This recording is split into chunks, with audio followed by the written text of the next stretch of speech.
Ron, let's get down to this thing. We've got turmoil all over the earth. We've had, Mark, how many people have died by this time? Well, it's a fourth of the earth just in the fourth seal judgment. Okay. Yeah. And so we've got people dying left and right. We've got famine. We've got rulers that are doing bad things to people, all right?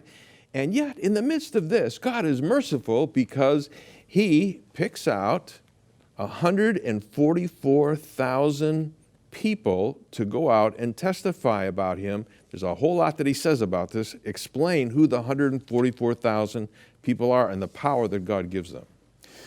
Well, it's so interesting because this is the darkest period in human history, and yet God shines His light. Even though God's wrath is falling out on humankind, He also shows His mercy and His grace. Why? He doesn't want anybody to perish, but as long as you choose to rebel against God, you're on the receiving end of God's wrath, and that's what's going on here. There's two primary views as to who the 144,000 are. One is that it represents the church. The problem is these people are called 144,000 Jews with 12,000 from each tribe.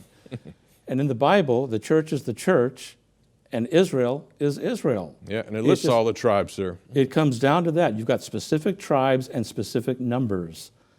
And never anywhere else in the Bible do you see specific numbers and specific tribes mean anything else but the tribes of Israel. So I believe that these are literal tribes of Israel. And even in the book of Acts, we still see that Israel and the church is distinct. With Israel being mentioned some 20 times and the church 19 times.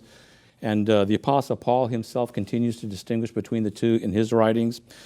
Now here's the thing. The backdrop or the backstory is that God had called the Jewish nation, Israel, to be a light unto the Gentiles. To all the world, to all the nations of the world. He wanted them to take the good news everywhere, right. Planetary, global.